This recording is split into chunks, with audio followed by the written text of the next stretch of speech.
Saudara-saudari yang terkasih, ada 3 hal dari 3 bacaan ini yang akan kita renungkan bersama-sama. Yang pertama, dari bacaan pertama, Nubuat Daniel, saya menggarisbawahi tentang kata kesesakan.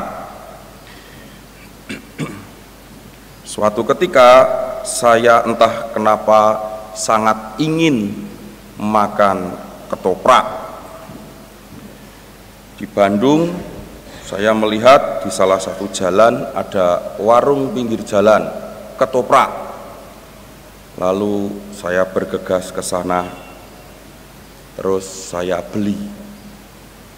Penjualnya mengatakan, pakai telur tidak? Saya bilang, pakai. Lalu bilang, pedagangnya bilang, kalau pakai 18.000, enggak apa-apa, saya bayar nanti. Ternyata ketoprak itu ada lontongnya atau ketupat gitu. Terus ada tahu, terus ada mie, terus ada toge, terus ada bumbu kacang, terus ada kerupuk. Lapar. Apa yang saya bayangkan, saya pikirkan, dan saya inginkan adalah ketoprak dengan rasa seperti itu.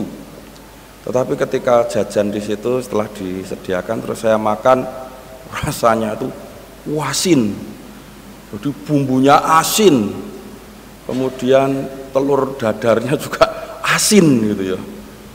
Wah, ini tidak seperti yang saya pikirkan, saya bayangkan, dan saya inginkan.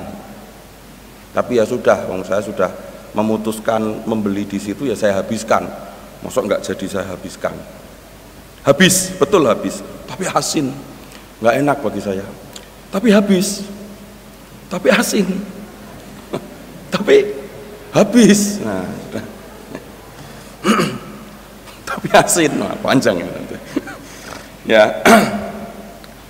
ada hal-hal yang membuat kita itu mengalami kesesakan, berada dalam masalah. Kalau hanya ketoprak terlalu asin, oke lah, ya itu masalah, tetapi bukan masalah yang besar.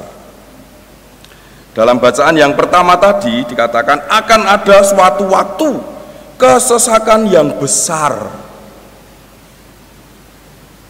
Dalam hidup kita itu ada loh saatnya nanti, atau mungkin sudah pernah, atau sedang mengalami kesesakan besar, nyesek.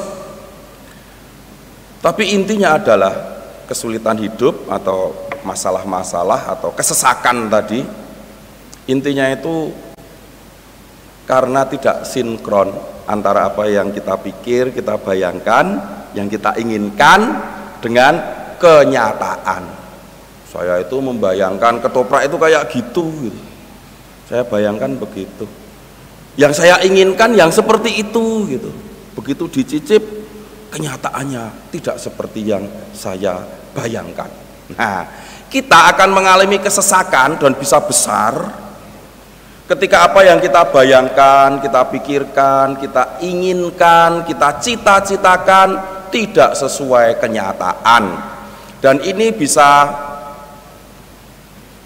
terjadi dalam banyak hal, misalnya dalam relasi gitu ya. Saya membayangkan relasi itu seperti ini. Saya itu inginkan relasi kita itu seperti ini. Tapi apa daya kenyataannya kok seperti ini. Nah, ada kesesakan. Atau ketika kita mencita-citakan sesuatu tetapi tidak terwujud, kenyataannya berantakan. Nah, itu membuat kita nyesek. Nah, dalam bacaan pertama tadi dari kitab Daniel dikatakan akan ada suatu waktu kesesakan yang besar. Tapi jangan khawatir. Dikatakan sebelumnya akan muncul Mikael, pemimpin besar yang akan mendampingi anak-anak bangsamu. Kalau Mikael representasi atau ekstensi perpanjangan dari Tuhan, maka kalau kita nanti mengalami kesesakan besar atau kita sedang mengalami kesesakan karena kenyataan tidak sesuai yang diinginkan, ada Tuhan yang mendampingi. Nah, ini pesan yang bacaan yang pertama. Waktu kecil ketika saya ikut sekolah minggu atau bina iman gitu, kecil betul kecil miskin. Waktu SD gitu ya, masih kecil gitu. Saya diajari nyanyi oleh seorang suster. Nyanyinya itu burung pipit yang kecil. Anak kecil diajari nyanyi burung pipit yang kecil. Saya ajari ya, nyanyinya begini kalau ada yang belum tahu. Burung pipit yang kecil dikasihi Tuhan, terlebih diriku dikasihi Tuhan. Nah, lalu suster itu saya ingat betul berkata pada saya dan teman-teman, kalau kalian sedih, kalian nyanyi ini ya. Waktu itu saya nggak tahu sedih itu apa gitu ya, apa hubungannya dengan burung pipit yang kecil gitu. Tetapi setelah menjadi gede, burung pipit tetap kecil. Setelah saya gede, betul loh kata suster itu. Saya hanya melanjutkan, saya lupa namanya suster. Mungkin sudah gede juga susternya. Saya ingin sampaikan kepada Anda semua, kalau sedih, nyanyikan lagu itu. Itu efeknya luar biasa loh. Betul, kalau pas sedih, nyanyikan burung pipit yang kecil dikasihi Tuhan, terlebih diriku dikasihi Tuhan. Itu inti iman Kristen. Allah mengasihi kita. Meskipun kita sedang sedih, mengalami kesesakan besar, Allah bersama kita. Ini bacaan pertama. Lanjut bacaan kedua. Dari kitab Ibrani. Latar belakangnya adalah imam-imam Yahudi yang mempersembahkan kurban rutin. Lalu kitab Ibrani menulis, sudah nggak perlu lagi imam mempersembahkan kurban rutin, karena sudah ada kurban yang sekali untuk selamanya untuk penebusan dosa. Kalau imam Yahudi itu persembahan kurbannya apa? Domba. Jadi setiap kali mempersembahkan domba, jadi dipotong dombanya demi ritual atau ritus Yahudi itu harus ada persembahan domba, mengikuti tradisi Musa yang menyembelih seekor anak domba. Tapi kita ingat Yohanes dalam Injilnya mengatakan ketika ada Yesus di situ, Yohanes Pembaptis, maaf saya katakan ini Injil Yohanes yang mencatat kata-kata Yohanes Pembaptis. Yohanes Pembaptis melihat Yesus lalu mengatakan kepada para muridnya, murid Yohanes Pembaptis, lihatlah anak domba Allah. Nah, gitu. Nah, ini anak domba Allah yaitu Yesus. Itulah kurban sekali untuk selamanya demi penebusan dosa. Maka dikatakan dalam bacaan kedua tadi begini, Kristus telah menyempurnakan untuk selama-lamanya mereka yang Ia kuduskan. Jadi apabila untuk semuanya itu sudah ada pengampunan, tidak perlu lagi dipersembahkan kurban karena dosa. Jadi Yesuslah yang menjadi kurban, dan sekali sudah. Kita bisa merayakan Ekaristi setiap hari, dan kurbannya siapa? Yesus. Sudah nggak perlu domba lagi. Jadi apa yang dikatakan oleh kitab Ibrani ini menggarisbawahi bahwa penebusan itu sungguh-sungguh sudah terjadi. Di sini kita melihat ada dua hal yang hadir bersama-sama, yaitu Yesus yang adalah kebenaran, Yesus yang adalah kepastian. Jadi kalau mengikuti Yesus sekaligus kita mengikuti yang benar dan yang pasti. Nah, biasanya kalau kita disuruh milih antara dua hal, milih yang benar atau yang pasti, kebanyakan dari kita yang pasti aja deh gitu. Meskipun tidak benar, ada loh dalam hidup kita itu, ya ini pasti bisa kita dapatkan, tapi ini salah. Nah, biasanya kita milih yang itu. Atau ini benar tapi kepastiannya gimana ya? Nah, biasanya tidak kita pilih. Ada contoh, banyak contoh seperti itu. Dalam bacaan kedua ini kita mendapatkan bahwa Yesuslah kebenaran dan kepastian. Di dalam Yesus ada kebenaran, ada kepastian, jadi satu.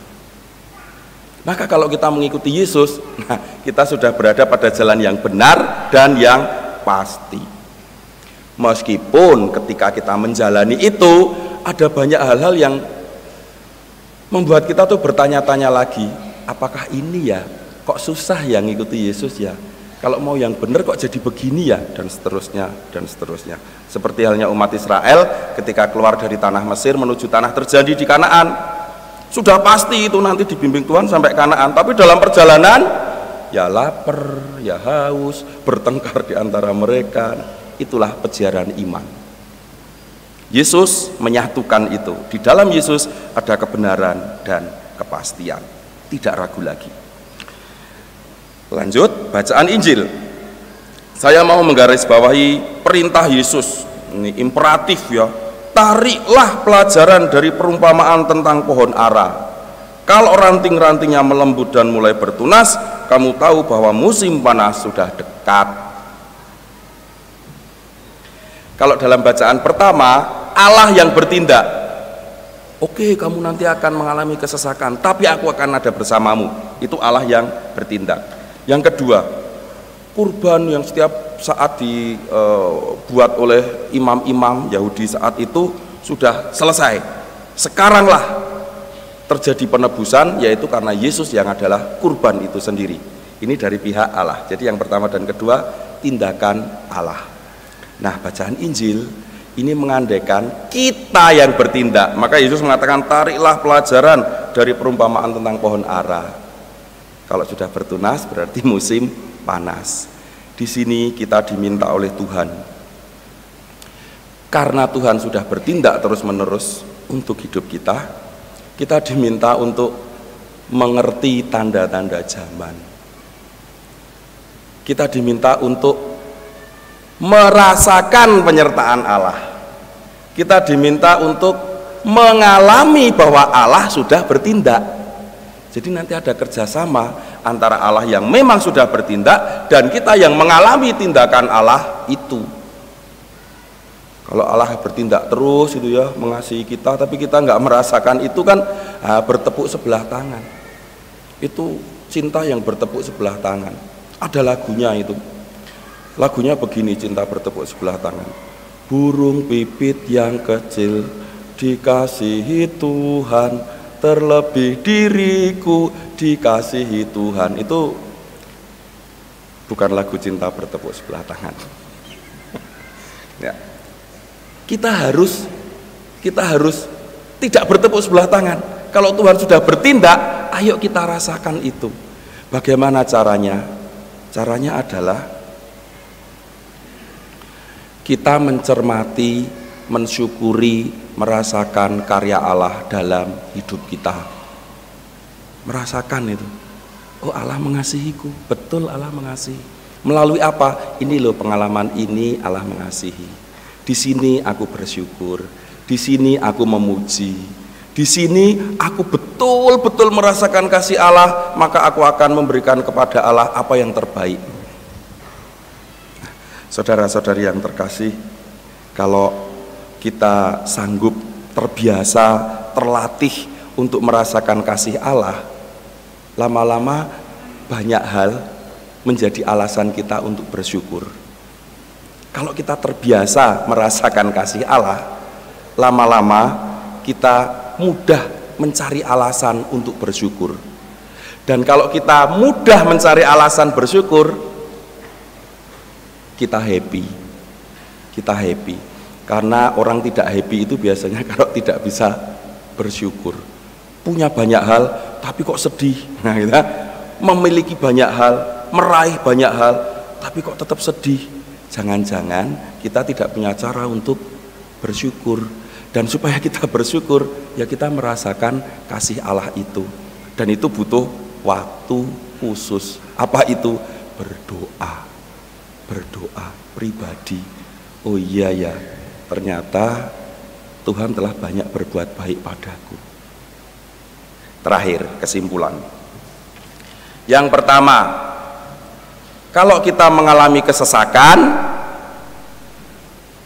Tuhan ada bersama dengan kita.